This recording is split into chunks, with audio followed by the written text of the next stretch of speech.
2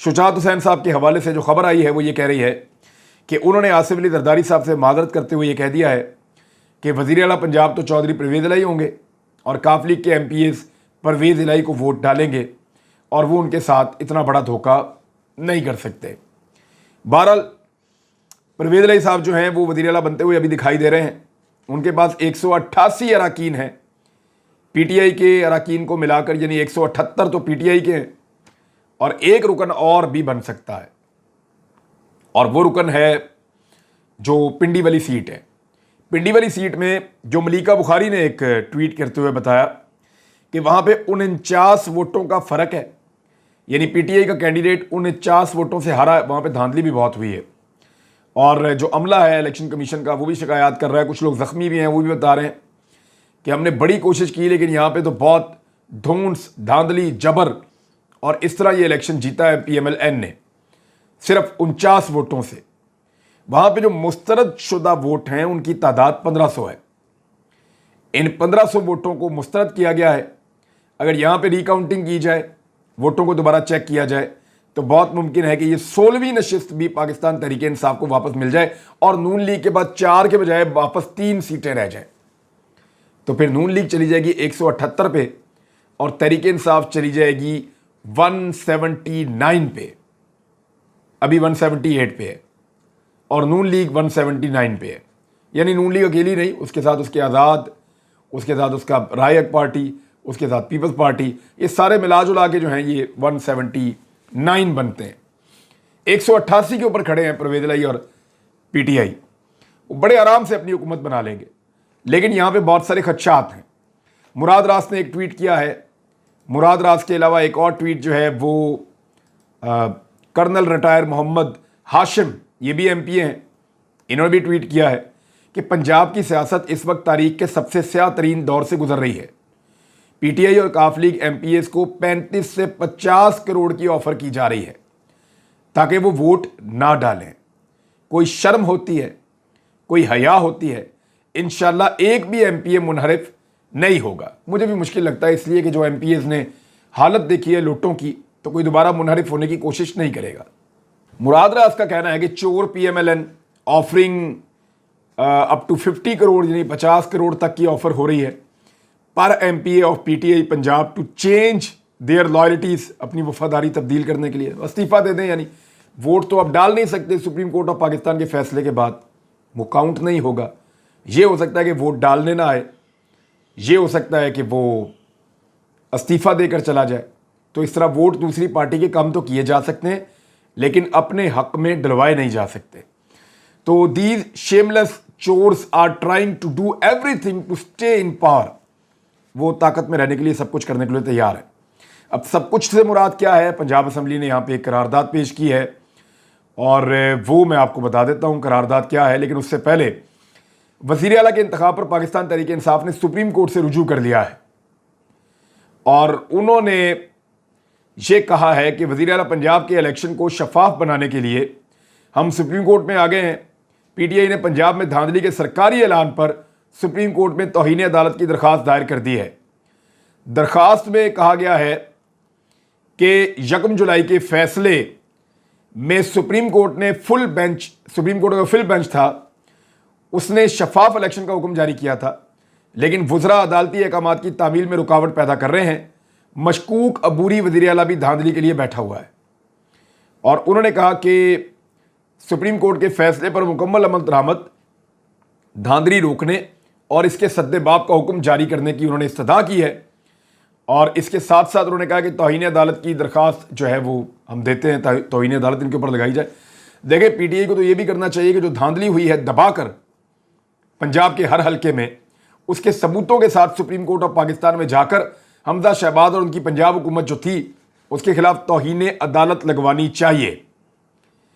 کیونکہ الیکشن جیت جانا سب کچھ نہیں ہے۔ اس الیکشن میں جو کچھ ہوا ہے اس کو بے نقاب بھی کیا جانا چاہیے۔ اس کے علاوہ پاکستان تحریک انصاف تو عدالت میں چلی گئی، لیکن اس کے ساتھ ساتھ وزیر اعلیٰ کے انتخاب کے حوالے سے پنجاب اسمبلی میں ایک قرارداد پاس کی گئی ہے اور اس میں یہ کہا گیا ہے کہ حکومتی اداروں کی مداخلت ہو رہی ہے اور اس کی مذمت کی گئی ہے۔ یعنی جو باتیں کی ہیں وہ یہ کی ہیں کہ حکومتی خفیہ ایجنسیاں اور دیگر ادارے اپوزیشن کے ارکان کو ٹریس کر رہے ہیں،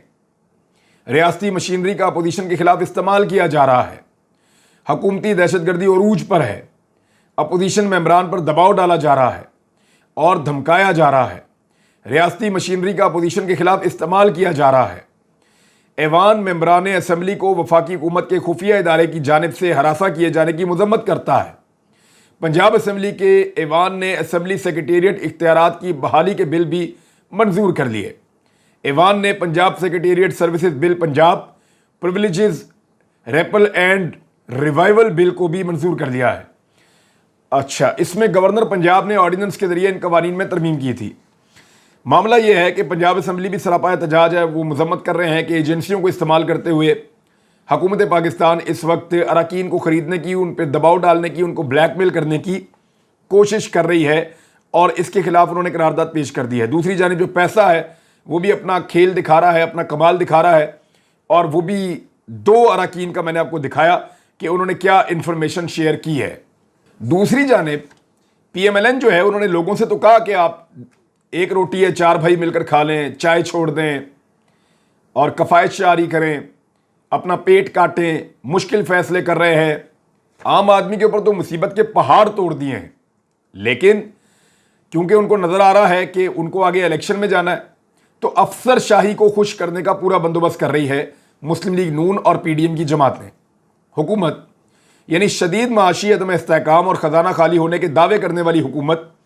سرکاری افسران کو نوازنے لگی ہے۔ کس طرح نواز رہی ہے ذرا یہ آپ دیکھ لیں۔ عوام کے لیے انہوں نے پیٹرول مہنگا کر دیا، ڈیزل، بجلی، گیس سب کچھ مہنگا کر دیا، لیکن سرکاری افسران پہ یہ مہربان ہو گئے ہیں۔ وفاقی حکومت نے گریڈ 17 سے لے کر، یعنی وہ چھوٹے سرکاری افسر نہیں یا چھوٹے سرکاری ملازمین نہیں، غریب لوگوں کو ابھی پھر کچھ نہیں دیا انہوں نے پھر جو ہے وہ بانٹا تو بانٹا بھی امیروں میں۔ نوٹیفیکیشن کے مطابق گریڈ 17 سے گریڈ 22 کے تمام افسران کو ایگزیکٹو الاؤنس دینے کا فیصلہ کیا گیا ہے، جس کا نوٹیفیکیشن جاری کر دیا گیا ہے۔ نوٹیفیکیشن کے مطابق گریڈ 17 سے 22 کے افسران کو بنیادی تنخواہ کا جو ان کی بیسک سیلری ہے، یعنی غریب آدمی کے لیے 10% کا اضافہ، چھوٹے ملازم کے لیے 15%، 10% سے زیادہ کبھی یہ اضافہ نہیں کرتے۔ اب یہاں پہ آپ دیکھیں انہوں نے کیا کیا ہے، وہ یہ کہہ رہے ہیں کہ تمام افسران کو الاؤنس ملے گا، وہ ان کی بنیادی تنخواہ کا 1.5 گنا ہوگا، یعنی بنیادی تنخواہ کا 1.5 گنا زیادہ الاؤنس ان کو دیا جائے گا۔ یہ 17ویں گریڈ سے لے کر 22ویں گریڈ تک نوازا جا رہا ہے۔ ان افسران میں section officer, deputy secretary, joint secretary اور اسپیشل سیکٹریز وغیرہ شامل ہیں، اور نوٹیفیکیشن کے مطابق federal secretariat, P M office, president secretariat کے افسران کو بھی الاؤنس دیا جائے گا۔ وفاقی حکومت نے گریڈ 20 سے گریڈ 22 کے افسران کو ڈسپیرٹی ریڈکشن الاؤنس دینے کا بھی فیصلہ کیا ہے۔ افسران کو بنیادی تنخواہ کا 15% اس الاؤنس کی مد میں بھی ملے گا، یعنی 1.5 گنا ایک دے رہے ہیں، 15% یہ الگ بھی دے رہے ہیں، اور دے رہے کن کو؟ بڑے بڑے افسران کو، 17ویں گریڈ سے لے کر 22ویں گریڈ تک۔ یہ ہے اس حکومت کی کارکردگی، اور عام آدمی کے لیے ان کی سوچ، یہ جو کرتے ہیں اپنے ذاتی فائدے کے لیے کرتے ہیں، کسی عام آدمی کے لیے، چھوٹے ملازم کے لیے، غریب طبقے کے لیے، مڈل کلاس کے لیے کبھی نہیں سوچتے۔ ایک پروپیگنڈا بہت زیادہ کر رہے ہیں، پی ایم ایل این کے لوگ کر رہے ہیں، ان کا میڈیا سیل، اور وہ یہ ثابت کرنا چاہتا ہے کہ میں عمران ریاض، ارشد شریف، صابر شاکر، سمیع ابراہیم، محیط پیرزادہ، عارف حمید بھٹی، صدیق جان اور ہم جیسے اور بہت سارے ہم خیال جو صحافی ہیں، ہم فوج کے دشمن ہو گئے ہیں، ہم فوج کے خلاف باتیں کرتے ہیں، ہم فوج کے خلاف پروپیگنڈا کر رہے ہیں، سوال ہی پیدا نہیں ہوتا۔ جو لوگ ہمیں جانتے ہیں، ہم سب کو، ان سب کو پتہ ہے کہ فوج کے ساتھ ہمارا کیا رومانس ہے، ان سب کو پتہ ہے کہ ہمارا فوج کے ساتھ کیا تعلق ہے۔ ہم میں سے کسی نے بھی اپنی فوج کے خلاف ایک لفظ، ایک جملہ نہیں بولا، بلکہ جو لوگ فوج کے خلاف گندے نعرے لگاتے تھے، جملے بولتے تھے، ان کے اوپر جملے کستے تھے، ان کے اوپر ایلیگیشنز لگاتے تھے، ان کی توہین کرتے تھے اس ادارے کی، وہ لوگ آج اقتدار میں ہیں اور ان کو فوج کی سیکیورٹی میسر ہے۔ میں یہ آپ کو کلیئر کر دیتا ہوں، ان سب لوگوں نے، میں اپنی بات نہیں کر رہا، میں سب کی بات کر رہا ہوں،